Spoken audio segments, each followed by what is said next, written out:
पहाड़ की खबरें आप देख रहे हैं अपना उत्तराखंड में। नमस्कार, आपके साथ मैं हूं कंचन डोगरा और आज जानिए सबसे पहले मुख्यमंत्री पुष्कर सिंह धामी का हरिद्वार का दौरा। आज हरिद्वार के दौरे पर रहेंगे मुख्यमंत्री धामी।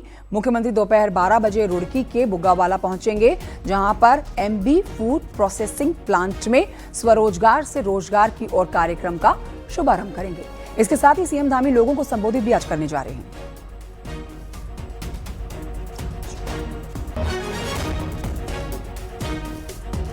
मुख्यमंत्री पुष्कर सिंह धामी आज दिल्ली के दौरे पर भी रहेंगे।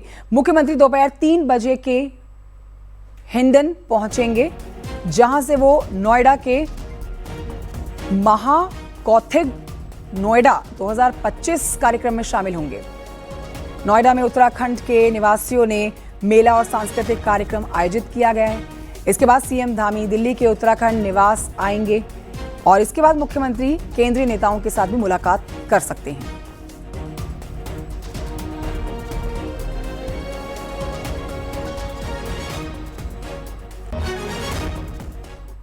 खबर देहरादून से अगली, जहां पर शुक्रवार को मुख्यमंत्री पुष्कर सिंह धामी ने डालनवाला पुलिस स्टेशन का औचक निरीक्षण किया।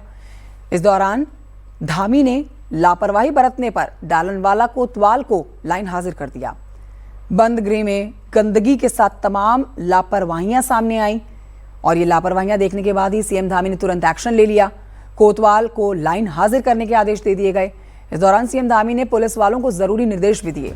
सीएम धामी ने पुलिस कर्मियों से गाड़ियों की जांच, वेरिफिकेशन ड्राइव के साथ कई मुद्दों पर जानकारी ली है और कहा है कि किसी भी स्तर पर लापरवाही बर्दाश्त नहीं की जाएगी। सीएम धामी ने कहा है कि जन सेवा सर्वोपरि के भाव से काम करना चाहिए।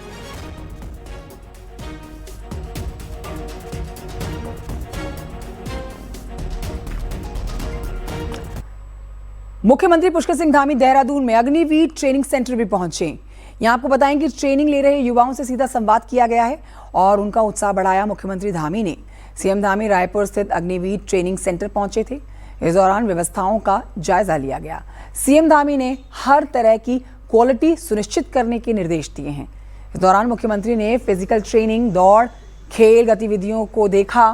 उन्होंने कहा कि राज्य सरकार अग्निवीर भर्ती की तैयारी कर रहे युवाओं के लिए निःशुल्क क्वालिटी ट्रेनिंग की व्यवस्था दे रही है, ताकि राज्य के युवा देश सेवा के लिए आगे आएं और देश की सेवा कर सकें।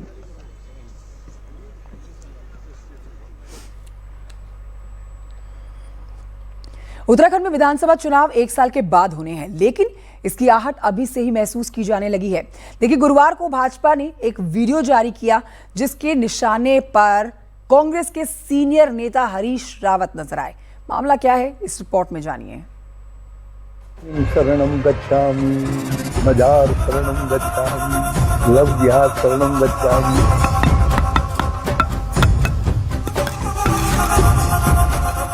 ये है बीजेपी की ओर से जारी किया गया एआई वीडियो, जिसने सर्दियों के मौसम में पॉलिटिकल तापमान बढ़ा दिया है। वीडियो में पूर्व मुख्यमंत्री हरीश रावत की शक्ल का कैरेक्टर उनकी आवाज में मुस्लिम शरणम गच्छामी कहते हुए दिखाया गया है। इससे पहले 2022 के विधानसभा चुनाव में भी कथित मुस्लिम यूनिवर्सिटी के मुद्दे पर इसी तरह के आरोप लगे थे। बीजेपी के एआई वीडियो जारी होने से चंद घंटे पहले कांग्रेस ने एआई पोस्टर जारी किया था, जिसमें सरकार पर निशाना साधा गया है। वीडियो उसी का रिएक्शन माना जा रहा है। अब कांग्रेस के हरीश रावत और बीजेपी आमने सामने हैं।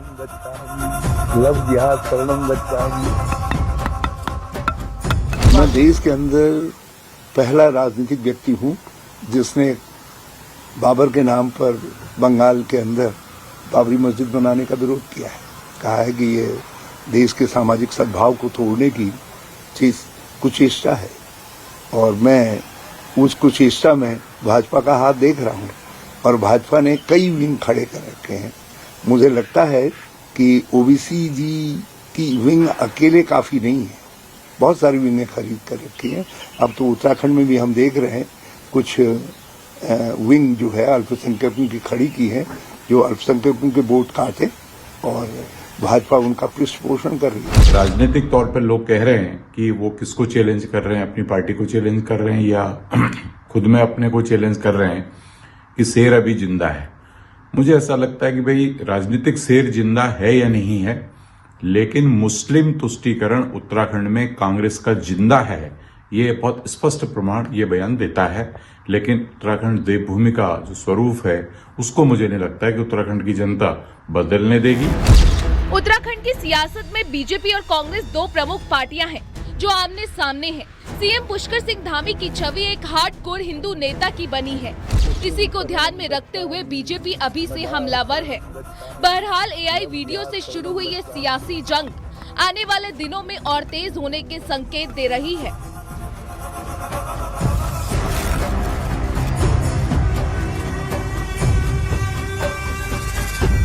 वास्तविकता के सुनील नवप्रभात, न्यूज 18 देहरादून।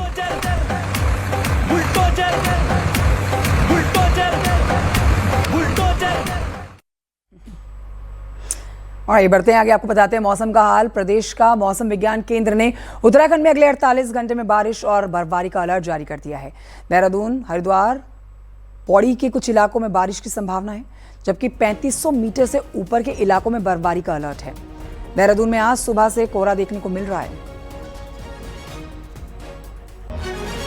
तो तस्वीरें आप देख रहे हैं, घना कोहरा आज देखा गया है, लेकिन ऊंचाई वाले जो इलाके हैं यहां पर बर्फबारी का अलर्ट जारी कर दिया गया है और 48 घंटे का जो समय दिया गया है, इस 48 घंटे में तेज बारिश और बर्फबारी का अलर्ट मौसम विभाग ने जारी कर दिया है, जिसमें देहरादून है, हरिद्वार है, पौड़ी के कुछ इलाके हैं, यहाँ बारिश की संभावना जताई गई है। तो देखिए, कड़ाके की ठंड में बारिश भी लोगों को परेशान करेगी। भारती सकलानी हमारी सहयोगी इस पर और जानकारी के साथ लाइव मौजूद हैं। सीधे रुख करेंगे भारती सकलानी की तरफ। भारती सकलानी, आज के मौसम का हाल बताइए, किस तरह का आज इस कड़ाके की ठंड और धुंध का साया प्रदेशवासियों को परेशान कर रहा है? साथ ही मौसम विभाग ने क्या चेताया है? 48 घंटे किस तरह से अब आने वाले समय में बारिश और बर्फबारी किन किन इलाकों में देखी जाएगी? भारती।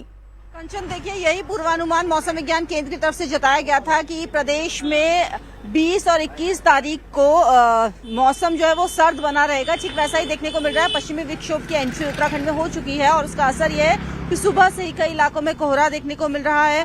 ये कहा गया है कि देहरादून, हरिद्वार, पौड़ी, उधम सिंह नगर, ये कुछ इलाके रहेंगे जहां पर हल्की बूंदाबांदी हो सकती है और ऊपरी इलाकों में 3500 मीटर से जो ऊपर के इलाके हैं, 3500 से जो ऊपर के इलाके हैं, वहां के लिए ये कहा गया है कि बर्फबारी देखने को मिल सकती है। देहरादून में किस तरह की स्थिति बनी हुई है वो आप देख भी सकते हैं। यहाँ पर जो कुछ लोग हैं, ठंड इस कदर है कि लोग आग ताप रहे हैं यहाँ पर। वे यहीं के रहने वाले हैं? हाँ जी मैम, लोकल हैं। नाम क्या है आपका? मोहम्मद नौशाद। ये बताइए, ठंड बहुत ज्यादा हो गई? मैम, साल की सबसे फर्स्ट ठंड है और सबसे ज्यादा ठंड है। हाँ। बहुत ज्यादा ठंड है, इसलिए सब लोग महफिल बना के बैठे हुए हैं यहाँ पर। बेसब्री से इंतजार भी हो रहा था? इंतजार हो रहा था, बेसब्री से ज्यादा इंतजार हो रहा था ठंड का। ठंड में ज्यादा बैठे हुए हैं सब, इतना टाइम मिलता ही नहीं है बैठने का। आज आग जला हुआ है, ठंड ज्यादा है तो बैठे हैं हाथ सेकने के लिए। ठीक है भैया, आप बताइए, ठंड है, हो गई, इंतजार हो रहा था? इस बार तो ऐसा देखने को मिल रहा था कि ठंड पड़ी नहीं रही थी, सूखी ठंड। ठंड तो खैर पड़ नहीं रही थी, लेकिन अब पड़ रही है ठंड। बहुत अच्छा लग रहा है हमें। ठंड पड़ने चाहिए, एक दो बारिश भी होनी चाहिए, थोड़ा सा मज़ा आ जाएगा। जरा देहरादून का जो टूरिस्ट है उनको भी अच्छा लगेगा, बाहर के आदमी। कंचन, ये देखिए आप कि लोग जो है बेसब्री से इंतजार कर रहे थे। आधा दिसंबर का महीना बीत चुका है, लेकिन अभी तक ये कह सकते हैं कि पहाड़ों में बारिश नहीं हुई है और अभी आगे आने वाले दिनों के लिए भी यही कहा जा रहा है कि इसी तरह का ड्राई वेदर रहेगा।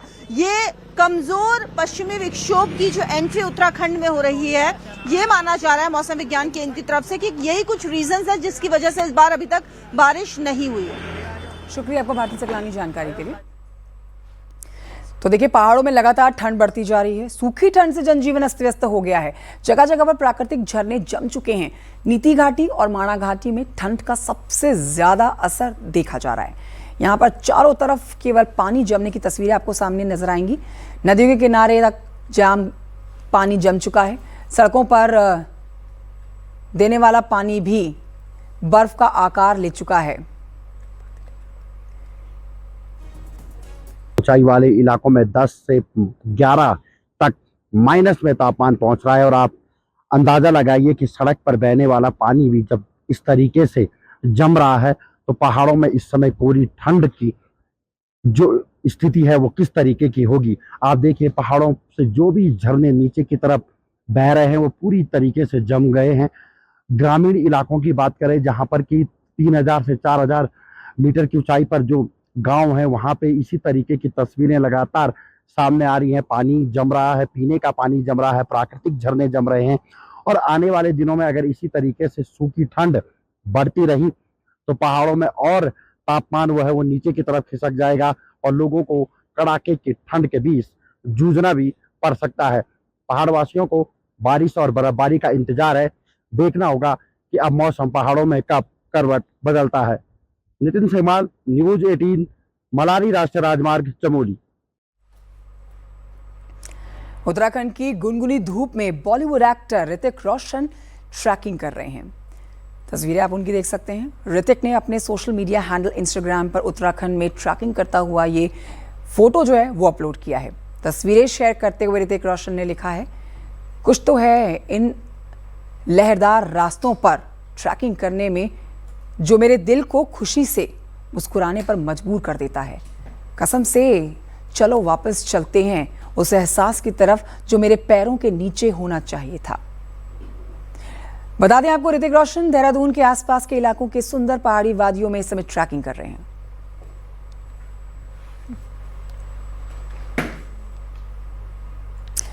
उधर अल्मोड़ा जिले में कई जगहों पर गुलदार का आतंक देखने को मिल रहा है। द्वाराहाट के ध्याड़ी गांव में वन विभाग ने पिंजरा लगाया था जिसमें गुलदार कैद हो गया है। इसके बाद देखिए ग्रामीणों ने चैन की नींद ले ली है और चैन की सांस लेते हुए कई जगहों पर अभी भी वन विभाग ने जो पिंजरा लगाया हुआ है उसमें गांववासी जो है ये उम्मीद कर रहे हैं कि जल्द से जल्द जगहों पर गुलदार जो है वो पिंजरे में कैद होंगे।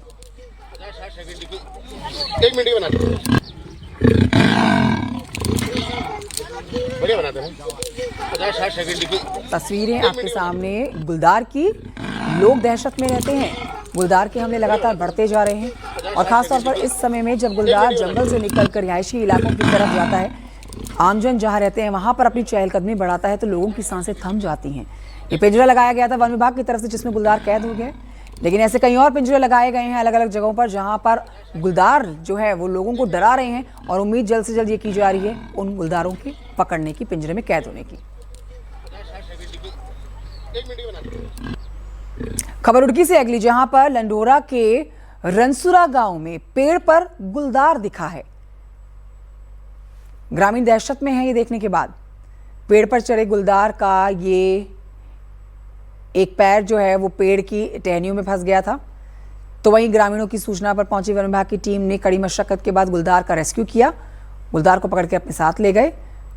ग्रामीणों का कहना है कि गुलदार दिखने से खेतों में अकेला जाना अब मुश्किल सा लगता है।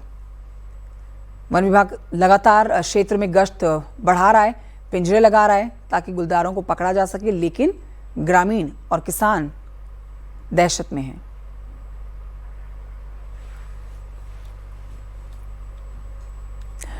बढ़ते हैं आगे, आपको बताते हैं उत्तरकाशी के कई इलाकों में भालू का आतंक है जिससे ग्रामीणों में दहशत का माहौल है। स्कूली बच्चों को स्कूल भेजने से लोग डर रहे हैं।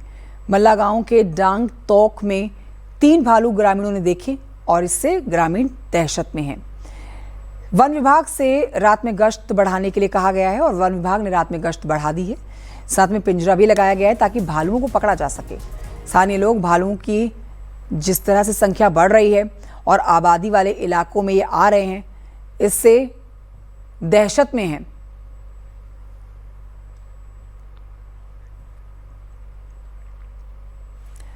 ऋषिकेश के आसपास के इलाकों में हाथी दिखने से लोगों में दहशत का माहौल है।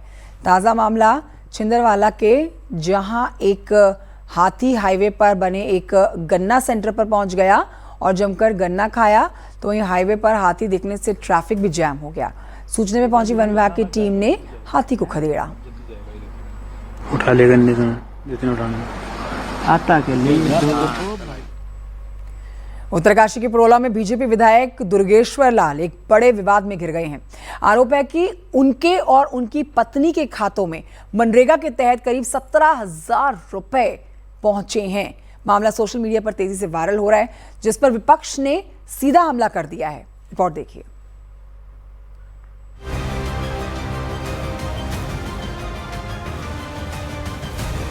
बीजेपी विधायक दुर्गेश्वर लाल के खातों में मनरेगा का पैसा जाने का आरोप है कि साल 2021 से 2025 के बीच रेक्चा गांव में मनरेगा के 11 कामों की धनराशि विधायक और उनकी पत्नी के खातों में गई।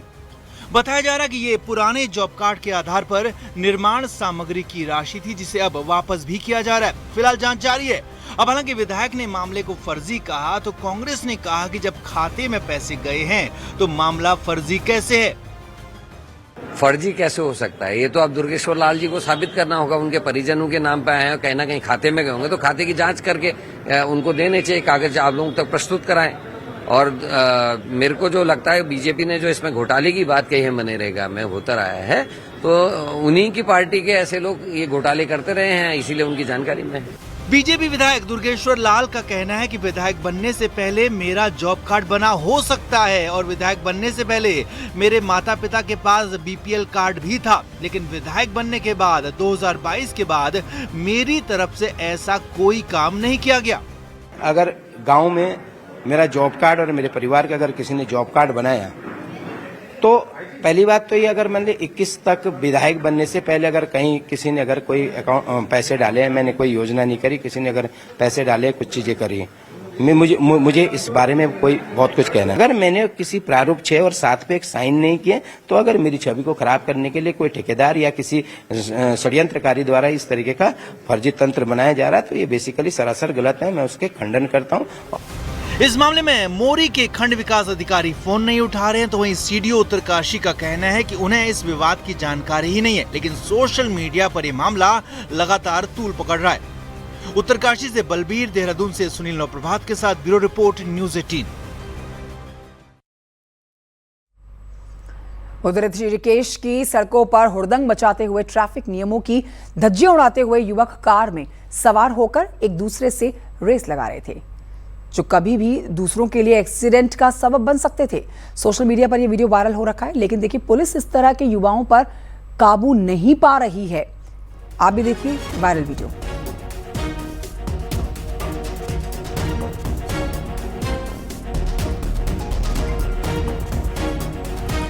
नैनीताल में कोटाबाग के ग्राम सभा पतलिया गाजा में उस समय हड़कंप मच गया जब अज्ञात युवक ने एक खड़ी कार पर ताबड़तोड़ फायरिंग कर दी। बताया जा रहा है कि कार को निशाना बनाकर ही गोलियां चलाई गई थी। घटना के बाद मौके पर 12 बोर का एक खाली कारतूस भी बरामद किया गया है, जिससे फायरिंग की पुष्टि हुई है। गोली चलने की आवाज से आसपास के ग्रामीण घबरा गए, जबकि बताया जा रहा है कि आरोपी युवक फरार हो गया है। पुलिस ने फायरिंग की घटना में फिलहाल इनकार किया है और पुलिस का कहना है कि कार में तोड़फोड़ की गई है।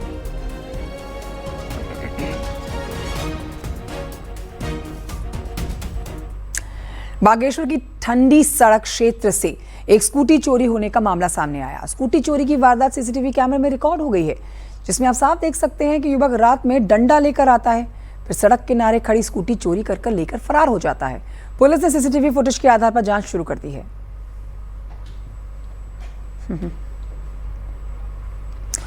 लामबगढ़ में अलकनंदा नदी में रात के अंधेरे में मलबा डाला जा रहा है, जिस पर स्थानीय लोगों ने नाराजगी जताते हुए कार्रवाई की मांग की है। बताया जा रहा है कि स्लाइड का काम करने वाली कंपनी अलकनंदा नदी में मलबा डाल रही है। कंपनी का डंपिंग जोन नहीं है और मलबा सीधे नदी में डाला जा रहा है। ग्रामीणों ने इसका वीडियो भी बनाया। सोशल मीडिया पर यह वीडियो वायरल भी हो गया और कार्रवाई की मांग भी की जा रही है। रात को 11 बजे से सुबह 3 बजे ये काम चल रहा है। ये विगत 4 दिन से हम लोगों ने जब देखा, अभी आए तो कम से कम इनके 10 डंपर लगे हुए हैं, जो रात को यहाँ पे डंपिंग यार्ड में माल डाल रहे हैं और सीधा नदी में डाल रहे हैं। इनका देखा जाए प्रशासन अभी तक मौन है। कोई यहाँ पे 72 घंटे हो गए हमने सूचना दी है, खनन अधिकारी को भी सूचना दिया और ये अपने रेंजर ऑफिस में भी हमने सूचना दी है, लेकिन अभी तक किसी ने सुनवाई नहीं ली है। पहाड़ों में विंटर सीजन जोर पकड़ चुका है। क्रिसमस से लेकर नए साल तक टूरिस्ट सीजन चरम पर रहेगा। नैनीताल में पर्यटकों के स्वागत के लिए तैयारियां पूरी कर ली गई हैं, साथ ही सुरक्षा और ट्रैफिक से निपटने के लिए तगड़े इंतजाम किए गए हैं।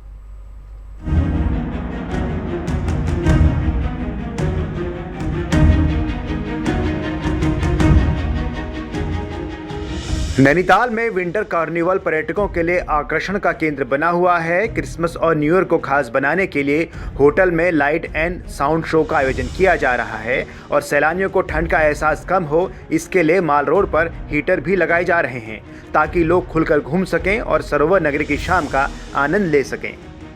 इस वर्ष हम उसको 23 तारीख से कर देंगे और वो 2 तारीख तक रहेगा और जगह जगह पे हम सेल्फी पॉइंट्स बनाने की भी हमारी योजना है इस बार, तो बहुत अच्छा भव्य रहेगा। म्यूजिक और लाइट तो हर वर्ष हमारा रहता ही है, साथ में हमारे न्यू ईयर के दिन हमारे हीटर्स भी लगेंगे, गैस हीटर्स भी मॉल रोड पर लगेंगे ताकि पर्यटक ठंड से बच सके। भीड़ बढ़ने के अंदेशे को देखते हुए प्रशासन ने रूसी बाईपास और नारायण नगर में पार्किंग की व्यवस्था की है। जाम से बचने के लिए शहर के अंदर बाइकों की एंट्री पर भी रोक लगाई जा रही है। साथ ही भीड़ भाड़ वाले इलाके में अतिरिक्त पुलिस फोर्स तैनात रहेगी ताकि टूरिस्ट को सुरक्षित माहौल मिल सके। रोड्स का स्टेटस और आपका विभिन्न विभागों की तैयारियां, रोड्स की सेफ्टी मेजर्स और हमारा यातायात प्लान, डाइवर्शंस पर क्या क्या व्यवस्था होना चाहिए, डाइवर्शंस पर किस प्रकार की सुविधाएं होना चाहिए, पार्किंग्स का कैसे डेवलपमेंट करना है, इन सब टॉपिक्स पर चर्चाएं हुई। बहरहाल नैनीताल जश्न के लिए तैयार है तो चुनौतियां भी उतनी ही बड़ी हैं। अगर आप 25 से 5 जनवरी तक नैनीताल का प्लान बना रहे हैं तो अपनी तैयारी से ही आएँ। नैनीताल से न्यूज 18 के लिए वीरेंद्र बिष्ट की रिपोर्ट।